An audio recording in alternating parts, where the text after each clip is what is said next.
Hey there everyone, I hope you're all fine. So in this tutorial we are going to learn how to change a profile picture in Call of Duty Mobile. So without further ado, let's get started.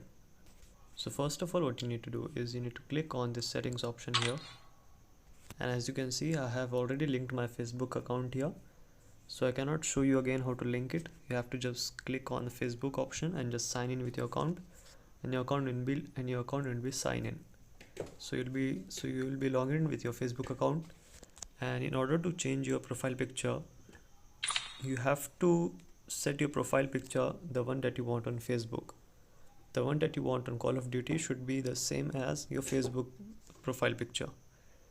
So after you link your account, after almost 24 hours, you can click on it on the top left corner on your name, and then click on basic and click on this image here on your profile icon.